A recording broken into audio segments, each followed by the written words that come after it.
Yeah, I like the Arthurian thing, or are we even saying that right? Arthurian. Arthurian. Okay, Arthurian. yeah. I like. I think everyone knows what we Books mean. about King Arthur. Do you ever feel overwhelmed by the amount of books you haven't read and Phil has? Every day. My initial reaction was cool story. I hope there's another one. Let's go beyond the first page. Let's go beyond the first page. Welcome back, Second Pagers. This is Beyond the First Page podcast with siblings Phoebe, Phil, and Isaac. I'm Phoebe.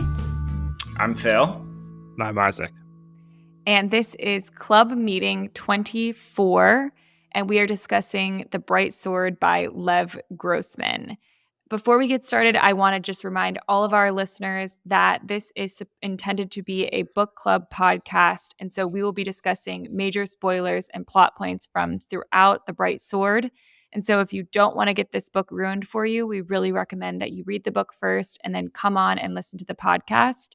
Also, if you like this podcast, please feel free to leave us a 5-star review. Follow us on Spotify, Instagram, Apple Podcasts, wherever you're finding your podcasts. And yeah, we hope you enjoy it. So I also wanted to say, before we get started into our normal routine, that by the time this will have aired, Phil will be 26 years old. So a big shout out to Phil. Happy birthday, Phil.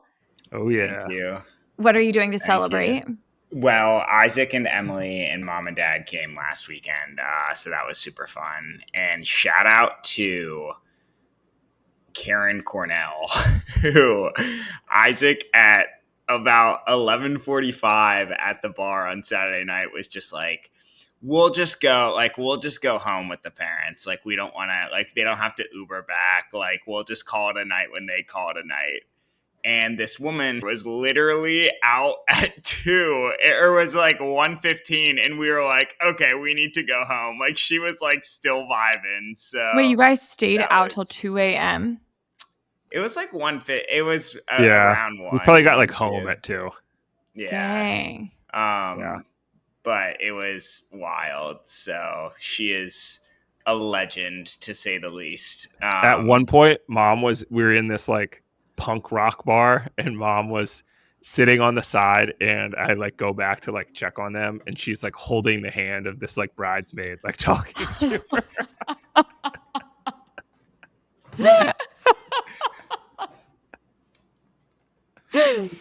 I love that. I talked to mom yesterday. None of this was divulged, but classic.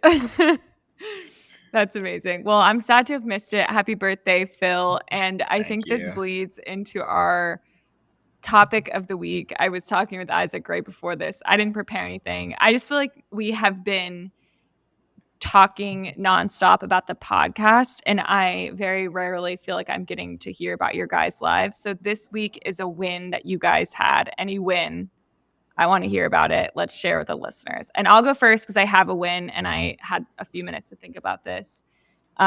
After a year and a half of sleeping directly on the ground, my husband and I got a bed frame for our bed. So we are sleeping like kings and queens now. Wow. And that has been the win of the week for us. Okay. It's just little things, it's the little wins. Yeah. This is like a classic my wife thing too. Just the order of operations of things bought is just like very out of whack. Like, she was like placemats, then the garbage can. Like, never got a garbage can, ate with placemats and like table setting every night. So that checks priorities. My win, that's a good one. My win was we got invited back to like a really big farmers market in Nashville for the jerky sales, which is like awesome. Like, people wait in line for this farmers market for years, and we got our someone canceled, and then we did so well that they want us back for all of the month of December. So that's huge. Wow, congrats, Phil. That's amazing. Yeah. Wait, so do you have to make a certain amount of sales for them to ask you back, or what? Like, It just parameters has to for be that? something. Yeah, it's not like a set amount. They just like look at the sales you make and they're like, do people want you here? Yeah, And so, yeah, that's amazing, Phil. Congratulations, Snapper Creek thank you. Jerky. That's right. Yeah. Isaac? Yeah, my win was pretty much the whole weekend in Nashville with Phil and Marion and mom and dad and Emily. I'm now in South Carolina for 6 months, so it was a great little pit stop on my way out there. Yeah, that's awesome. I know. I wish I could have been there with you guys. Sounds very fun, especially now I know you were partying till 2 a.m. Dang. Well, cool. Okay. I feel like that does break the ice a little bit. I hope that our listeners had a few wins, little or big, this week as well. And now we can talk about the bright sword. So, Isaac, without further ado, will you give us the bright sword in 60 seconds? Yep. So The Bright Sword by Lev Grossman is an Arthurian tale following Colum, an orphan from the north of Britain who has traveled south to Camelot to fulfill his dream to be a knight of the Round Table. When he gets to Camelot, he discovers it is almost deserted with only a few knights left and the news that King Arthur is dead. Colum joins the remaining knights on multiple quests in an attempt to find a new king for Britain. The quests bring Colum and his new friends to many different places, including across the border of reality into the other world and on a search for the Holy Lance. When they arrive back to Camelot after the unsuccessful quest, they find that Lancelot has placed himself on the throne under his given and illegitimate son's name, Galahad. The remaining knights of the Round Table know Lancelot is not God's chosen king in an attempt to fight the greatest knight on earth to take the throne back for a rightful ruler. Thank you. I think I wanted to do so. This sounds really cool off the bat. And we talked about this 2 book club episodes ago. And I think all 3 of us were like, oh, this sounds really cool. And I'm excited to hear our initial reactions. And I wanted to try this out. If we hate it, we can just cut it out of the podcast. But I wanted to just get like initial reaction after finishing the book. Phil, go. What was your initial reaction? Yeah. My initial reaction was like during the book, it was basically I stopped them in the middle of the book to read this one in the middle of another book, and it was sweet. Now I can get back to this other book. Initial which reaction. is not a great reaction. Yeah. And then Isaac, what about you? My initial reaction was cool story. I hope there's another one. Okay. Yeah, my initial reaction was also like, thank God this is over. I wouldn't say thank God, but it wasn't like that. I'm happy strong. to move it on. Was just, yes. Yeah, I would not consider reading the second one. Yeah. If there was one. Yeah. Which is so disappointing because I think Arthurian lore, this fantasy adventure, was really something that we were all looking forward to. And we got to talking a little bit ahead of time of this, of like the fantasy adventure genre and our thoughts and feelings on this. And I'll start because, and Phil, I'll bring up your point, which was, I think that your point was basically like, this you're not into fantasy adventure. I actually think it's more just Arthurian, and the reason I say this is because the same author who wrote The Last Kingdom, he wrote a book about the Arthurian novels, and I loved The Last Kingdom, but Bernard Cornwell, and I love The Last Kingdom, and I just couldn't get into the Arthurian. I just don't like that time period, but I think I do, and every time I do it, it's too convoluted for me. There's too much happening at once. It seems that all of the world is meeting in Britain at this one point, and you have so many different deities, magic, religion. It just too much. The one thing that I thought was just like ridiculous, and I know this is going a bit off of your initial question, Phoebe, but I think it's relevant, is when Colum was he made it to the Round Table, and he then got like sucked into fairyland and fought a guy that had a plant as a head. And then like the most surprising thing about that to Colum was like, I beat this guy. And I'm just like, he had a plant as a head. And it's just like they all expect magic. in real life, but it's so weird because half of it is real life and half of it is magic, and it just flows in and out. And it's like, what is actually happening right now is very hard for me to keep track. Yeah, I mean, I think that you have an extremely unique perspective. I don't know anyone who's read more than one book about King Arthur in a fantasy realm. That is like such a niche hatred of yours. Yeah, that's true. That is true. I will say though, like for my counter to you was going to be like fantasy adventure is like Harry Potter, but you're saying specifically Arthurial fantasy adventures, which is just again so Very niche. It's hard to niche. like make a commentary on that. That's true. I would say I liked the adventure part, and I think Isaac, you're better to talk about this because you definitely it resonated the most with you, probably. Yeah, I like the Arthurian thing, or are we even saying that right? Arthurian. Arthurian. Okay, Arthurian. yeah. I like. I think everyone knows what we books mean. about King Arthur. Yeah. I'd not actually ever heard of that term till Phil said it, so now I'm just trying to sound scholarly.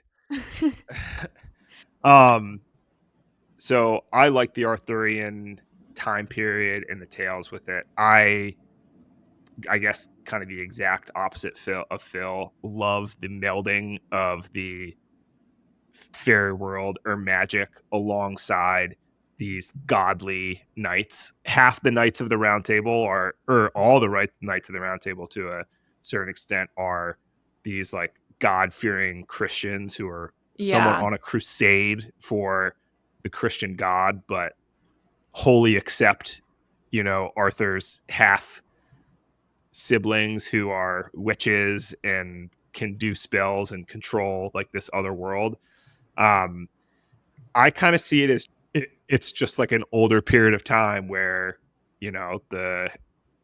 as they said, the boundaries between the different worlds were just weaker, and it just flowed back and forth. And I liked it. It's kind of like in Star Wars, how they say like in a galaxy far, far away. And there used to be, there was the Force and all this, like we were traveling in around planets and hanging out with aliens and stuff. Like this is just a long time ago where things were a little different. And that is how it's kind of explained. And I sort of like that. I think that I liked that too. And I'm fine with that, the melding of the world, so to speak, where Phil's saying like, it's just too much reality and fantasy meshing. It's a lot for your brain to comprehend. I think though that if this book had been less confusing and less abrupt, that could have worked beautifully. But I just felt like and kind of just going into like, were you confused about this book? And I would say yes, because you would be having just like to kind of describe for the listeners what was going on. You'd be having the real time events that were happening, which essentially like Camelot has fallen and this ragtag band of knights have come to the Round Table and are trying to find a new king, which is great. But then you're getting flashbacks of all these characters of the like lesser knights. So the Palamides and I'm trying to think of like even some other names now. Belvedere. Like Dinadin. And even Nimue and Guinevere. You're getting their backstories kind of, which is cool. But it was so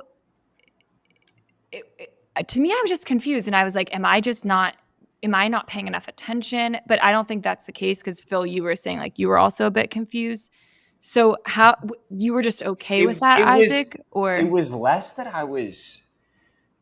I mean, maybe I was a bit confused, but I was also just a bit annoyed. The fact that Lev Grossman writes in such a way that is so detailed that usually I like it. And like, there's points that I thought it was funny. Like when the demon was chasing them out of the church and he farts. Like I thought that was like, okay, that's sort of funny. But like, it was like that with everything. And so you're getting so much detail. And then you're getting a backstory, and then Colum is going to the fairy realm, and but you're getting no transition. Like you're getting detail with no transition. I felt maybe. I don't know, Isaac. I'm curious what for you made that okay, or you just like I'm just enjoying the ride. I don't need this to be like the greatest work of literature ever presented to me. Yeah, I mean, I was never confused because I thought the abruptness showed that like this is now a flashback without ever having to say it. Like it was abrupt because they named the chapter title the tale of Belvedere, the tale of Didden, Yeah. and then it gives you a backstory, and the backstories all sort of built on one another. So you get a little bit of the history of Camelot, a little bit of history of these knights. You understand their relationship to Arthur or to the group in general. There was the foreshadowing of that Merlin can't be killed by a woman. Yeah. And they talk, Didden never bathed or swam with the other knights. Right. And we're going to talk about the different backstories, I think, a little bit more. But I didn't mind the abruptness because it gave it that made it clear to me, and then therefore not confusing about what timeline we were on. And I thought the history of each knight was Interesting. necessary to explain, interesting and also necessary to explain the buildup of Camelot and how it led to the position that the main story with column why and how that was happening. Yeah. And then the fairyland, like, yeah, if that unrealistic acceptance of the magic was tough on you, you were not going to like this. And Right. But it wasn't tough on me, so You liked it was it. fine. Yeah. Yeah, I think like for me, not to jump the gun and we can go back to this, but I just think for me there would not have been a story without the like representation of different LGBTQ community members in this story, but they weren't compelling to me. It wasn't just LGBTQ. Yeah. It was also neurodivergence. There was anxiety, depression. I'm not sure what the realm of neurodivergence is, but it was more than just. Yeah, definitely. Just representation of all different types of people. To me, there wasn't a story without that, but that I was just like, I would like there to be a story along with these themes, because I think those themes are vastly important and interesting to read about. But like what you're saying, Isaac, where like those things are not those things, but just the story was compelling to you. The story wasn't compelling to me without those. And but I didn't think it was well done, I guess I would say. And I don't know that I have any, I have nothing to point to say why I didn't think it was well done. I just felt like it was a little bit blatant, I would say, maybe. So I think I probably disagree with that. I guess I thought it was cool that they all. I think probably my favorite part was the flashbacks, and I think that this entire sort of exploring neurodivergence or exploring the LGBTQ was with the Knights of the Round Table that were left. You had, Dinadin, who was a transgender man. You had Dagonet, who was clearly depressed. Palamedes, who was sort of living a lie. I'm not sure maybe what his was, that he was just forced into. I think it was sort of being forced into a white world was his issue. He literally just made up that he told people he wasn't from a country, and they were just like, yeah, you're from that country. And the country didn't even exist. Right. And I thought that was actually pretty interesting. Not my favorite way that representation has been done in fantasy novels, but I think it was enough separated because it was those vignettes. But I think the only one that was done well was Dinadin. Yeah, Dinadin. Like, I thought that was sick that was a transgender man, and the only person that could kill Merlin was supposed to be a man, and then he killed him. And that was a great full circle moment for me. Yeah. I think all the other ones, like Bedivere being in love with King Arthur, he never connected the dot on why that was significant. He didn't do anything in the end that, and not saying that you can only be LGBTQ or neurodivergent or whatever in a story if you have a reason to be. You can just be that. But this was clearly about that. Yeah, if that you're makes right. sense. It was separated enough that it was the point of those chapters. Yeah. Right. And like I mean, I don't know. I think this issue of representation in novels that like it does need to be done correctly, but it also I think it's important that we understand from like reading, like it's not written for an LGBTQ audience. So I think that like not solely for an LGBTQ audience. So I think that that's like a super important issue that people who are straight and cisgender understand. I mean, I think representation is extremely important. I guess that's my message, but I don't think that representation was done well in this book. That's what I'll say. Yeah. And I'm curious, maybe Isaac, what you were thinking. Yeah, I mean, this would be a great one that if we ever get big enough to have Lev Grossman on to just be like, hey, what was the thought process behind this? I don't know that much about again Arthurian lore, so I don't know if like in every story if Bedivere is gay or he made him gay just in this one. I believe that Dinadin is was always a woman. I don't know how that was played in other lore. Oh, I think the interesting. author made Palamedes up, and I don't know anything about Dagonet, or he didn't make him up, but I think he made up his Backstory. backstory a lot Yeah. more.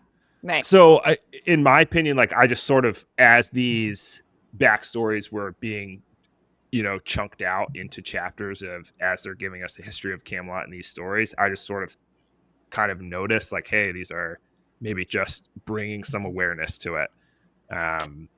And I think if I'm understanding Phil correctly, that is like a win, to have some exposure to an audience that is maybe not getting that much exposure to it, and Yeah. it gives them something to think about. So yeah, and then I think for Palamedes, I think being from a different background and having to like almost a forced assimilation or something like that, and could be there was also I also just sort of thought like immigration in general for him, like a foreigner in a land and becoming part of that culture. And then there was the obvious immigrants at the end when they come and look at the Saxons taking over. And like I didn't, like Phil said in the beginning of this, like that part of the world is like so old, and I don't think we're in our public school education we're not exposed to that much like world history, especially over there. Yeah. For how like I didn't realize, like I was kind of confused about, I thought the Britons and the Saxons were like the same people, but like the Britons were someone different before, and then the Saxons came over, and then they kind of like melded together. And like Phil brought up the Bernard Cornwall series, which is really great. But that's about the Saxons who are now claiming the island of Britain as their own and defending it from the Vikings, the Danes. So like, and I think that was maybe like 1,000 years later. So it's just like so old, the time period that is happening over here. And then you talk about like the Romans were already old when this story is taking place, but how much impact they were still having on it.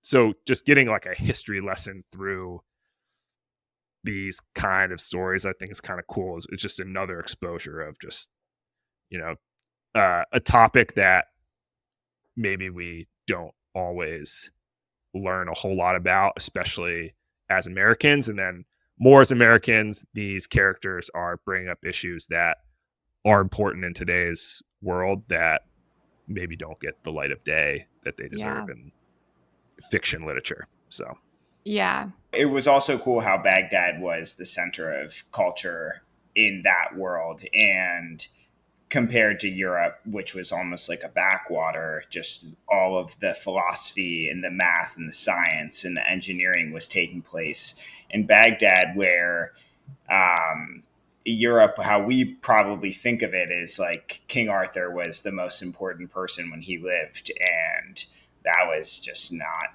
true at all. He was very minor, and that's not even playing into the fact that until think the Han Dynasty, I believe, or it might be the Qing Dynasty in China in the 1400s, China was way even past Baghdad. So I think that that's just a really interesting part of ancient history that we don't really learn. That was brought up. And I think that that's completely different from the representation. But in some ways, as Isaac said, just something else interesting that was sort of put in here. And I think that that's what you get out of this historical fantasy genre, which is again sort of a different genre in itself. I don't know if you guys have ever read any other historical. I know Phoebe has, because the Temeraire. Yeah, which I love. But those are, I think those are cool. Isaac, do you have any like historical fantasy books that you love? Well, I mean, the other book that I'll recommend, I can bring it up again, is this book series, The Adventures of Odysseus. So I feel like Odysseus, all the Greek lore, kind of Odysseus, Achilles, Hercules, or all that same sort of thing. Like they're all traveling around real places that existed, visiting real kings. Troy is kind of like one of those things like King Arthur, like, did the battle really happen? Like, probably, but not maybe to the extent with all the characters that we hear about in the Odyssey.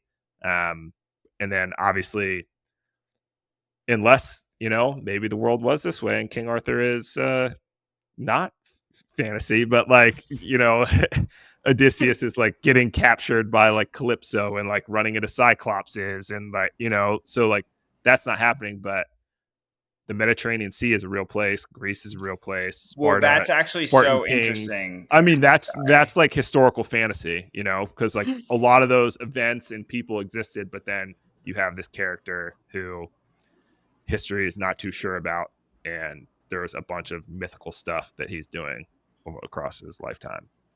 Yeah. So it is really funny you say that, Isaac. You sort of played right into my hand. Because I didn't learn. I took a class on ancient and archaic Greece in college, and I didn't know until the 1850s. They did not think that any of that was true. So nobody thought Troy existed. Nobody thought any of that stuff existed. And then they dug up. There was basically some guy that was obsessed with Homer.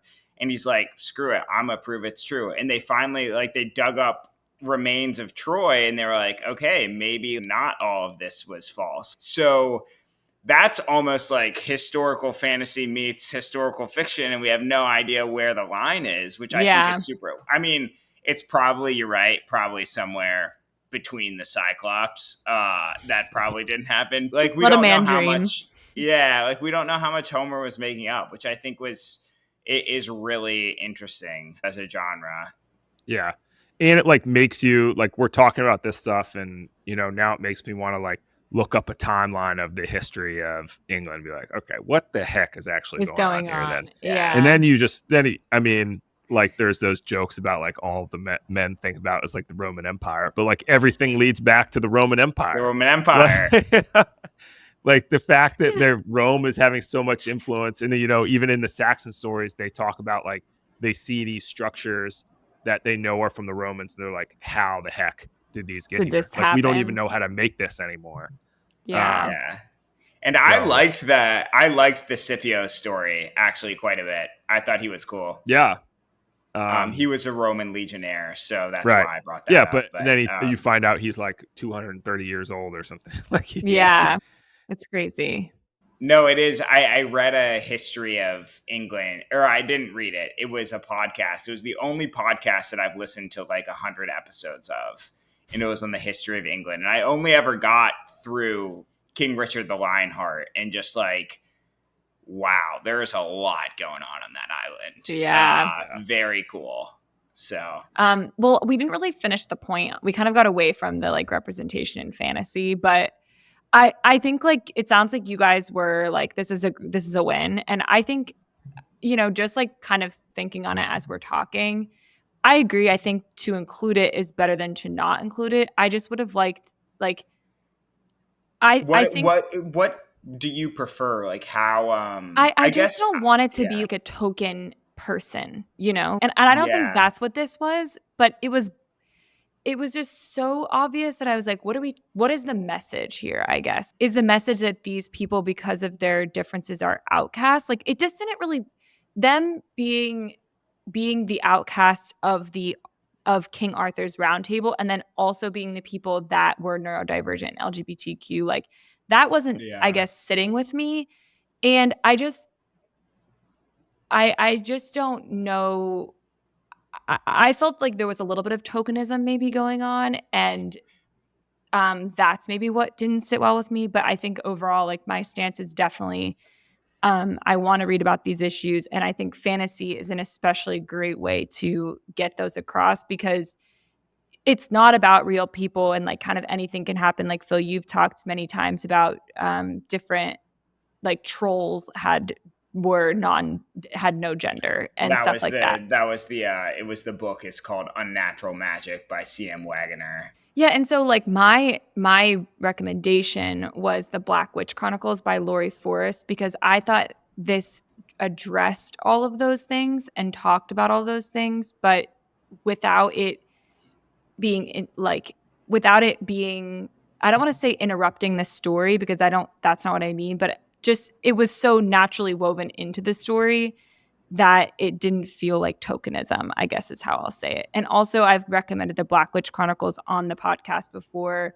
I think if you like Fourth Wing, you would really like the Black Witch Chronicles. So really recommend. But yeah, I just wanted to say that point and also then say my recommendation because there are books that I enjoy that include all of these themes. I didn't know if you guys had anything else or if you wanted to share what book you recommended.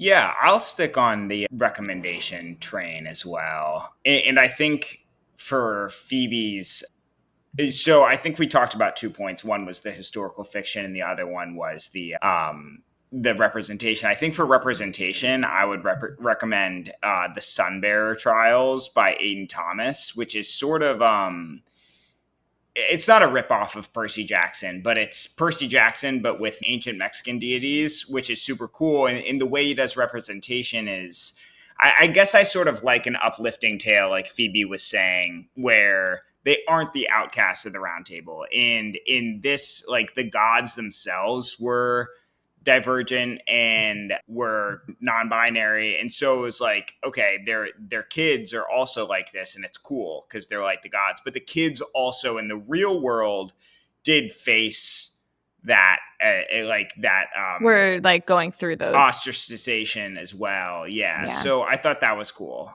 The historical fiction, I think Isaac's going to say what I was going to say, so I think you can go. No, I'm going to go ahead and say yours, Phil. Yeah, so mine was The Winter King by Bernard Cornwell, which is basically another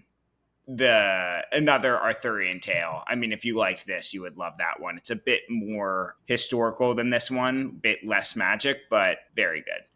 Isaac, what about you? Nice. Yeah, and then we've talked about both these now, but The Saxon Stories by Bernard Cornwell is a series about the Saxons trying to combine England into one large kingdom and fighting off the Danes. And then The Adventures of Odysseus by Glenn Iliff is the Odyssey. I think I talked about this in the beginning of the year about like books that I was reading. But it's the Odyssey, but written out in a way that you can understand it, which is super helpful. Yeah, cool. Both good recommendations. I think I would like to read The Adventures of Odysseus because I really liked, and I haven't gotten a chance to yet, but I really liked the like Circe and Achilles. So I really liked those books. So yeah, great recommendations, guys, and great conversation. And before we go into what we're reading next time, just give a quick what we rated the book. I gave it 1 star, which I think we could have probably guessed from my commentary throughout. Phil? Yeah, I also gave it 1 star. Isaac? Yeah, I gave it a 2. And I didn't really get a chance to say this. We talked a lot about the flashbacks or the backstory of each of the knights that were left at the Round Table. And I think that's why it doesn't get the 3 stars for me, because I do think those stories were more compelling than maybe the actual story. Book. The storytelling, the storyline that is following the main character. Have you guys read Lev Grossman's The Magicians? His like main thing that he's famous for. They made a TV show about it. It's branded as like an R-rated Harry Potter, which makes you want to read it. I wasn't into that, so I'm just not sure if I just am not a big fan of Lev Grossman as well. So I thought I'd ask that. But and then the last one, I know I'm sort of spitting a lot of books at our listeners here, Oh, but if you keep do it like going. historical fiction or historical fantasy, Con Eagledon writes the whole series about that's fantasized Julius Caesar. He does one on Genghis Khan. And then he does one in the War of the Roses as well. So yeah, Interesting. if that's your thing, then definitely check out Con Eagledon.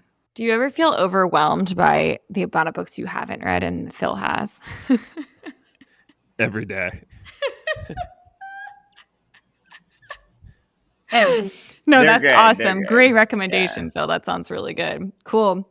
Well, let's talk about what we're reading next time. This is Dead Wake by Eric Larson. I'm very excited to read this book. I loved Eric Splendid in the Larson's Vial. Splendid in the Vial. Yeah, I've talked about it many times in the podcast, so I've heard really good things about his other books. So, Isaac, would you just tell us a bit about that?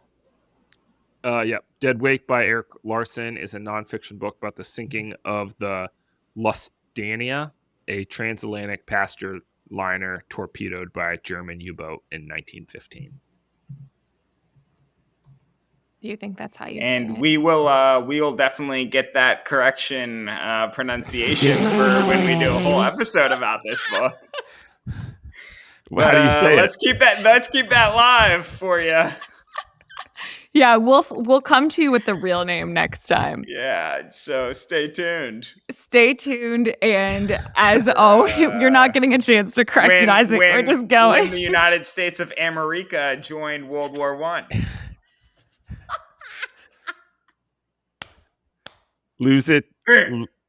Lusitania. Lusitania? Oh boy. Lusitania. I don't know, Phil. How Figure would it you out. say it? Let's We not will. keep embarrassing ourselves live. All right. So as a one final reminder, if you like this podcast, please follow us on Spotify, Instagram, YouTube, Apple Podcasts, wherever you get your podcasts. And please call a friend or a sibling, someone that you love. Tell them about this podcast if you like it. Share the podcast with them. Tell them about a good book. Go to your local library or use your Libby app. And until we meet again, stay classy, second pagers. We'll see you later. Bye, guys. Bye, guys. Let's go beyond the first page.